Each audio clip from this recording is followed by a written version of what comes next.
हाय दोस्तों, कैसे हैं। दोस्तों, मैं इस वीडियो में बात करने वाला हूं वक्फ संशोधन बिल के बारे में, जिसका बड़े स्तर पर बड़े लेवल पर विरोध हो रहा है। मुस्लिमों के साथ साथ जो विपक्षी पार्टियां हैं, उनके नेता विधायक सांसद भी इसका विरोध कर रहे हैं। ओनली मुस्लिम नेता ही नहीं, जो हिंदू नेता हैं, विधायक सांसद हैं विपक्षी पार्टियों के, वो भी इसका विरोध कर रहे हैं। वक्फ कानून में 14 बड़े बदलाव होने हैं। महिलाओं और गैर मुस्लिमों की वक्फ बोर्ड में एंट्री होगी। दोस्तों, इससे मुस्लिम है वो नाराज हैं, नेता ही नहीं, जो साधारण आदमी है वो भी नाराज है। दोस्तों, मैं इस वीडियो में बात करूंगा कि वक्फ बोर्ड क्या होता है और इसमें कौन कौन सदस्य होते हैं, देश में कितने वक्फ बोर्ड हैं, बोर्ड के पास कितनी संपत्ति है और क्या क्या बदलाव होने हैं, क्या क्या संशोधन होना है, जिसके बेसिस पर आप डिसाइड कर सकते हो कि ये जो वक्फ संशोधन बिल है ये गलत है कि सही है। दोस्तों, सबसे पहले बात करते हैं कि वक्फ बोर्ड क्या है, क्योंकि अगर आपको वक्फ बोर्ड के बारे में नहीं पता है तो आप इस वक्फ संशोधन बिल के बारे में नहीं जान पाएंगे, इसको नहीं समझ पाएंगे। तो दोस्तों, सबसे पहले जानते हैं कि वक्फ बोर्ड क्या होता है। दोस्तों, वक्फ बोर्ड के बारे में जानने से पहले जानते हैं वक्फ क्या होता है। दोस्तों, वक्फ अरबी भाषा का शब्द है। इसका अर्थ खुदा के नाम पर अर्पित वस्तु या परोपकार के लिए दिया गया धन होता है। इसमें चल और अचल संपत्ति को शामिल किया जाता है। बता दें कि कोई भी मुस्लिम अपनी संपत्ति वक्फ को दान कर सकता है। कोई भी संपत्ति वक्फ घोषित होने के बाद गैर हस्तांतरणीय हो जाती है। अब बात करते हैं कि वक्फ बोर्ड क्या है। वक्फ संपत्ति के प्रबंधन का काम वक्फ बोर्ड करता है। यह एक कानूनी इकाई है। प्रत्येक राज्य में वक्फ बोर्ड होता है। वक्फ बोर्ड में संपत्तियों का पंजीकरण अनिवार्य है। बोर्ड संपत्तियों का पंजीकरण, प्रबंधन और संरक्षण करता है। राज्यों में बोर्ड का नेतृत्व अध्यक्ष करता है। देश में सिया और सुन्नी दो तरह के वक्फ बोर्ड हैं। तो ये वक्फ बोर्ड के बारे में इंफॉर्मेशन थी। अब बात करते हैं कि इसमें सदस्य कौन कौन होते हैं। दोस्तों, सदस्य की बात करें तो इसमें अध्यक्ष के अलावा बोर्ड में राज्य सरकार के सदस्य होते हैं। मुस्लिम विधायक सांसद राज्य बार काउंसिल के सदस्य होते हैं। इस्लाम विद्वान और वक्फ के मुत्तोली को शामिल किया जाता है। इसमें क्या है, कुछ सदस्यों का जो चुनाव है वो राज्य सरकार करती है। क्या करता है बोर्ड। दोस्तों, वक्फ संपत्तियों के प्रबंधन के अलावा बोर्ड वक्फ में मिले दान से शिक्षण संस्थान, मस्जिद, कब्रिस्तान और रैन बसेरों का निर्माण व रखरखाव करता है। अब बात करते हैं कि वक्फ एक्ट 1954 क्या है। तो दोस्तों, 1954 में पहली बार वक्फ एक्ट बना। इसी के तहत वक्फ बोर्ड का भी जन्म हुआ। इस कानून का मकसद वक्फ से जुड़े कामकाज को सरल बनाना था। एक्ट में वक्फ की संपत्ति पर दावे और रख रखाव तक का प्रावधान है। 1955 में इसमें पहला संशोधन किया गया। 1955 में एक नया वक्फ बोर्ड अधिनियम बना। इसके तहत हर राज्य, केंद्र शासित प्रदेश में वक्फ बोर्ड बनाने की अनुमति दी गई। बाद में साल 2013 में भी इसमें संशोधन किया गया था। अब बात करते हैं कि केंद्रीय वक्फ परिषद क्या है। तो दोस्तों, केंद्रीय वक्फ परिषद अल्पसंख्यक मामलों के मंत्रालय के प्रशासनिक नियंत्रण के अधीन एक संवैधानिक निकाय है। परिषद को 1964 में वक्फ अधिनियम 1954 के प्रावधान के मुताबिक गठन किया गया। इसे वक्फ बोर्डों की कार्यप्रणाली और वक्फ प्रशासन से संबंधित मामलों में केंद्र सरकार के सलाहकार निकाय के रूप में स्थापित किया गया था। परिषद को केंद्र सरकार, राज्य सरकारों और राज्य वक्फ बोर्डों को सलाह देने का अधिकार है। परिषद का अध्यक्ष केंद्रीय मंत्री होता है। तो ये केंद्रीय वक्फ परिषद के बारे में इंफॉर्मेशन थी। अब बात करते हैं कि वक्फ बोर्ड के पास कितनी संपत्ति है।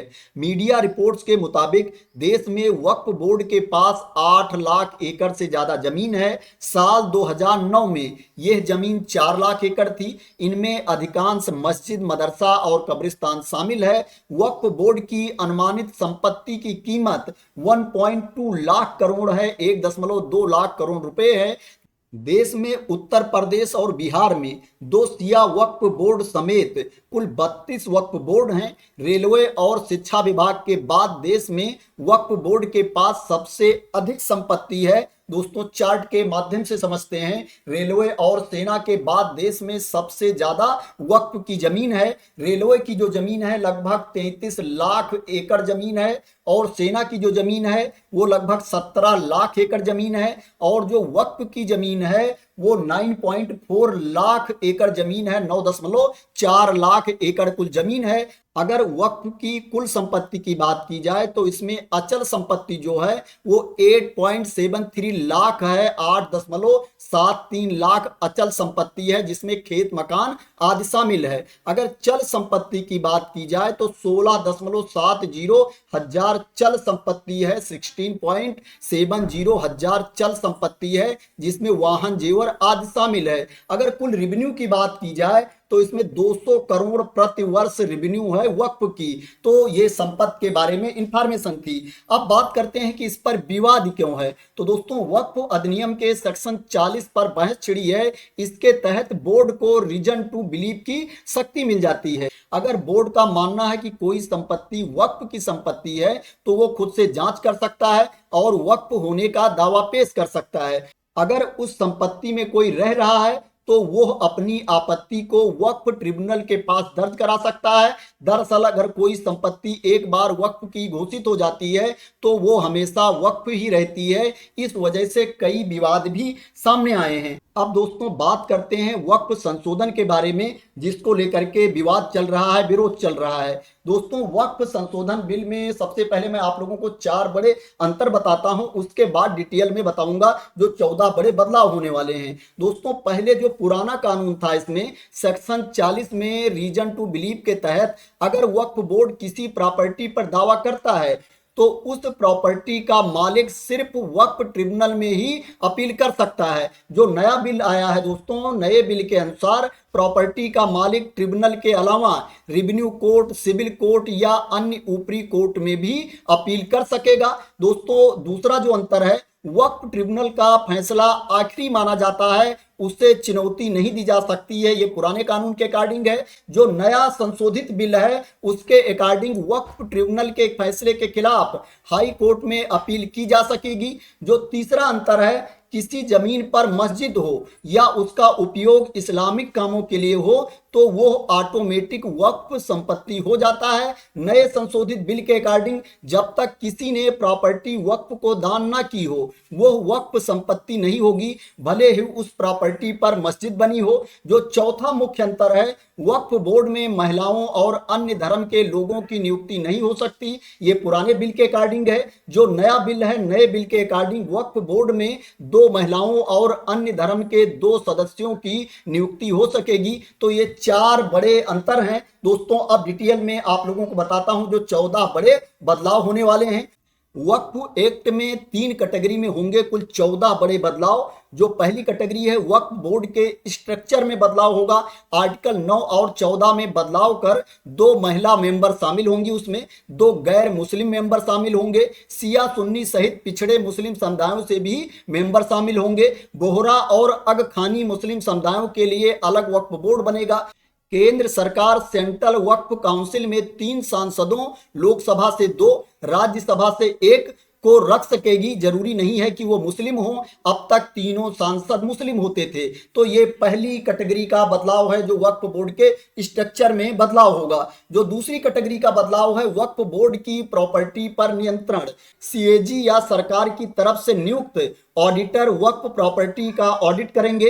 राज्य सरकार प्रॉपर्टीज के सर्वे के लिए सर्वे कमिश्नर की जगह जिला कलेक्टर को नियुक्त करेगी। बोर्ड को अपनी प्रॉपर्टी जिला कलेक्टर के ऑफिस में रजिस्टर करानी होगी।